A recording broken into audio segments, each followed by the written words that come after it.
Good morning everyone. Welcome to my YouTube channel doctor Vinod Kumar. Tagline है मेरे channel का join and feel the difference. Join and feel the difference. केवल ये नहीं कि आपको सोल्व करने का टेक्निक आ जाए, आप यदि मैथमेटिक्स के लॉजिक को समझ गए, उसके बाद को जब समझना शुरू हो जाएंगे तो आपको किसी भी सब्जेक्ट को बात को रखने में बहुत आसान हो जाएगी। क्योंकि मैथमेटिक्स साइंस का जो ऐसा है, क्या कहा जाता है मैथमेटिक्स को, तो पढ़े होंगे ना, लैंग्वेज ऑफ द यूनिवर्स। सभी सब्जेक्ट की लैंग्वेज की जननी मैथमेटिक्स है। आप इस लैंग्वेज को समझ में आ गया, रिप्रेजेंट करने में आप सक्षम हो गए, नो डाउट किसी भी सब्जेक्ट को आप बहुत आसानी से लिख सकते हैं। लिखने का कैपेबिलिटी, आपको क्षमता डेवलप हो जाएगा। हम आपके सामने आज लेके आए हैं तो जिस दिन संयोग से ऑडिटर मेंस का एग्जाम हुआ था 4 नवंबर को, उस दिन हम रात में पटना टू दिल्ली जा रहे थे, तेजस एक्सप्रेस में बैठे थे। तो उस समय कुछ लोग फोन किए, हाँ सर ऐसे ऐसे ऐसे हुआ। जो लोग प्रैक्टिस किया अच्छा गया, जो लोग कम प्रैक्टिस किया उतना अच्छा नहीं गया। फिर भी सबका कहना था सर आपके कॉपी से था।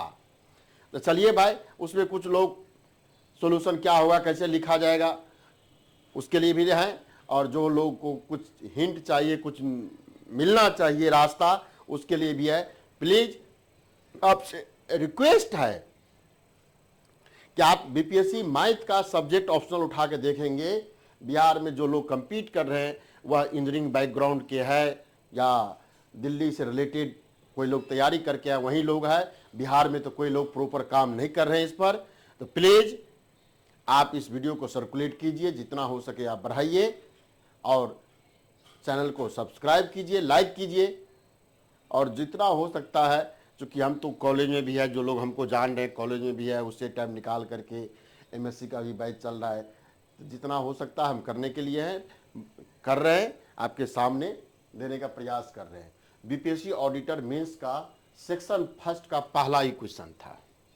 क्या है पहला question? So that the vector 1 to 1 2 1 0 1 - 1 2 form a basis of R cube. इसको प्रूव करना है, आर क्यूब का बेसिस है। तो बस लिखने के स्टाइल में आए, है ना। आप छोटा छोटा बुक पढ़े होंगे तो इस स्टाइल में नहीं लिखा होगा। यही अंतर है मेरे नोट्स में, मेरे काम करने की क्षमता में, जिससे आपको नंबर 100%। मेरा एक स्टूडेंट है, प्रीवियस वीडियो में देखिएगा, उसको हम कोड किए हैं कि 200 जब 56 से 59 में पेपर था, 200 में 195 मार्क आया था। समझ रहे? 200 में 195। अभी तक के जितने इस बार की टॉपर देखिएगा, 300 के पेपर में 290 के आसपास या 90 है, उसके अनुसार देखेंगे मैक्सिमम मार्क है वो। चलिए काम कैसे करें। गिवन सेट ऑफ वेक्टर को रिप्रेजेंट किए सेट से। क्या किए? सेट से। सेट संयोग से सेट बाय सेट जो है किसका सबसेट? आर क्यूब का। आर क्यूब का जो मेंबर होता है तो क्या होता है, ये ट्रिपलेट फॉर्म में है, ये आर क्यूब का मेंबर है। आर क्यूब का मीनिंग, आर क्यूब का मीनिंग हो गया आपको, आर क्यूब का मीनिंग ये रियल नंबर का रिप्रेजेंटेशन है, बुक सब में नहीं मिलेगा। आर क्यूब का means R cross R cross R. That means इस तरह से ट्रिपलेट है। ए बी सी आर का मेंबर है, आर का मेंबर है।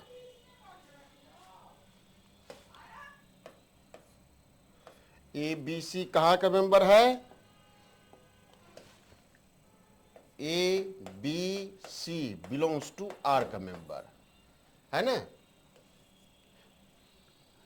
मींस ये सेट ऑफ वेक्टर जो दिया हुआ है आर क्यूब का मेंबर है। और पहले से जानते हैं आप, R cube over R is a vector space, well defined vector space. जो लोग पढ़े हैं लीनियर अलजेब्रा, उसको कहने की जरूरत नहीं पड़ेगा कि आर क्यूब ओवर आर ये वेक्टर स्पेस है। As this is a vector space. अब क्या है, हमको दिखाना है कि यह बेसिस है आर क्यूब का। तो भैया बेसिस का डिफिनेशन क्या होता है, लिखो पहले बेसिस का डिफिनेशन, पहले राइट अप किए। By definition of basis B, यहां हम सेट लिखे इसलिए बी लिए, ऑफ वेक्टर स्पेस इफ किसी भी वेक्टर स्पेस का कोई सेट बी बेसिस है, बशर्ते वह सेट उस वेक्टर स्पेस का सबसेट हो।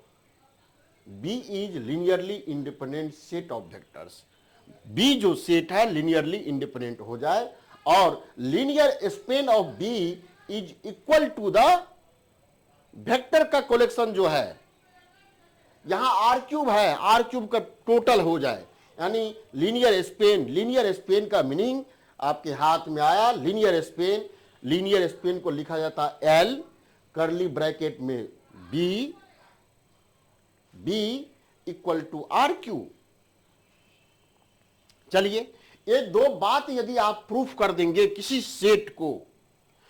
सेट का कोई सेट किसी वेक्टर स्पेस का बेसिस होगा, तो दो बात आपको प्रूफ करना होगा कि वह सेट सबसेट, सेट कहे या सबसेट कहे, वह subset of vector linearly independent हो और उस सबसेट का linear span whole vector space की इक्वल हो जाए।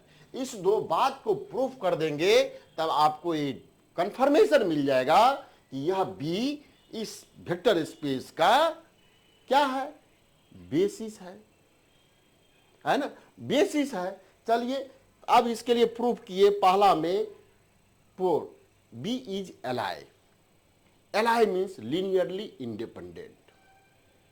कितना बी में वेक्टर है, सेट बी में कितना वेक्टर, सेट बी में 1 2 3 तीन वेक्टर है। इस तीन वेक्टर को आपको दिखाना है लीनियरली इंडिपेंडेंट।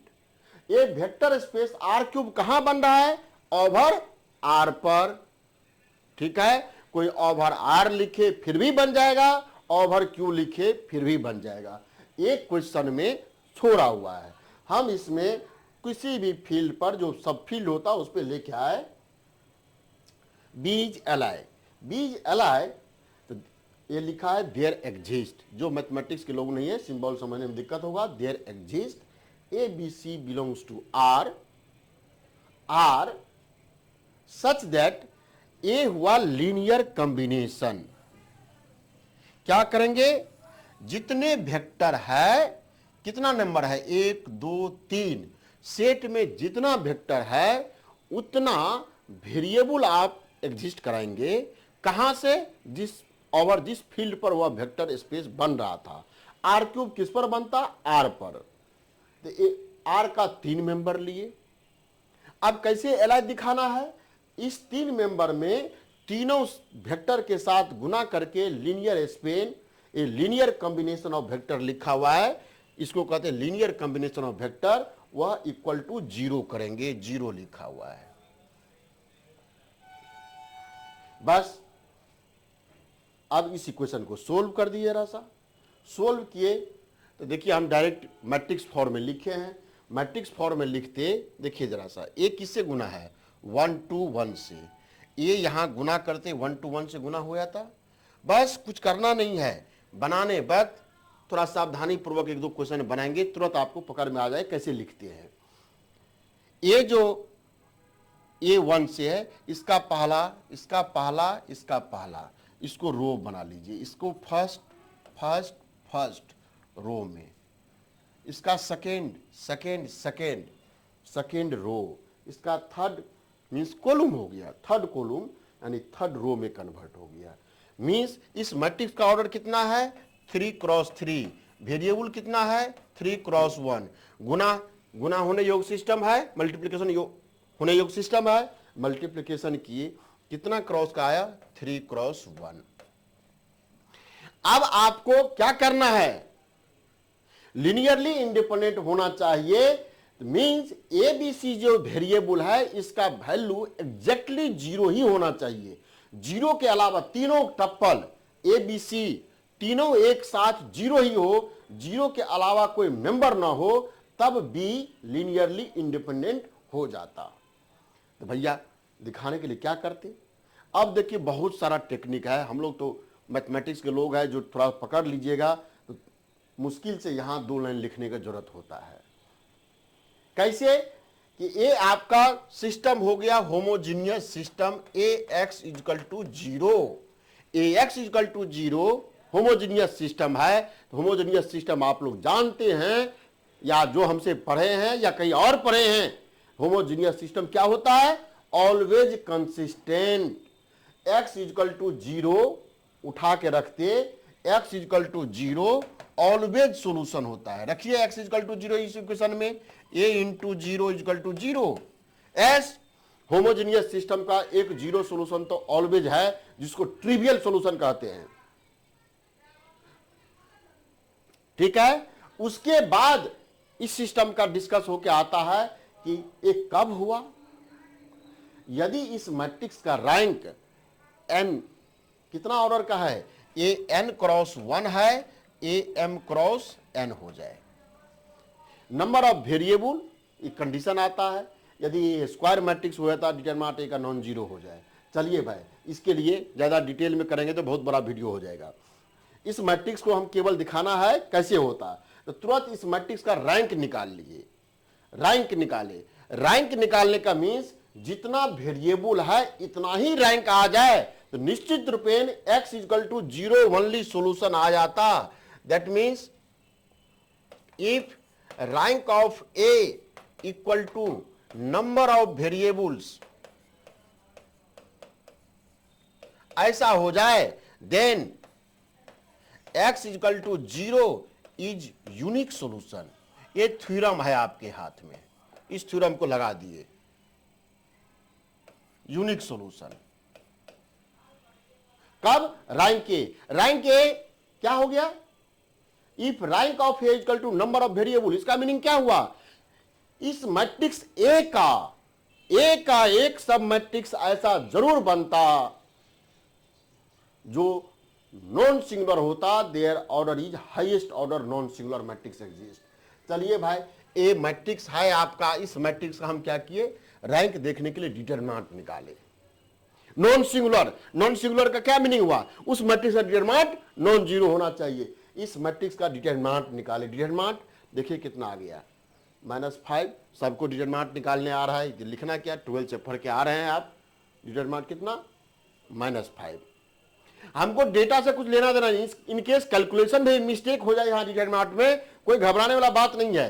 केवल ध्यान रखना होगा जीरो और नॉन जीरो में, कहीं जीरो आ रहा था नॉन जीरो लिख दिए तो बात आपका चेंज हो जाएगा। खाली ये एक प्रिकॉशन लेना है। संयोग से डिटरमिनेंट देखिए निकाल करके ये नॉन जीरो आ गया, नॉन जीरो आ गया, इसका क्या मीनिंग, इसका क्या meaning, determinant non zero, then equation 1 has unique solution. Means ये कितना इक्वल है, ए आप ऐसा हो गया, determinant of A non zero, so rank of A is equal to कितना, 3, that is equal to number of variables 3। तब इस होमोजेनियस सिस्टम का इक्वेशन 1 होमोजेनियस सिस्टम है, उसका unique solution A B C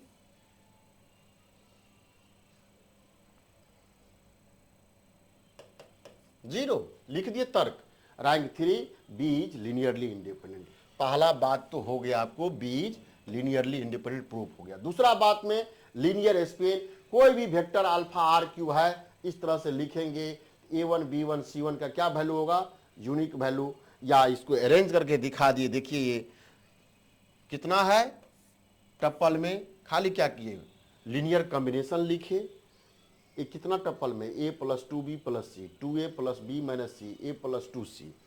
A B C को full freedom है, ये तीनों का तीनों वेरिएबल नया वेरिएबल बन रहा है, जिसको आप लिख सकते थे ऐसे x y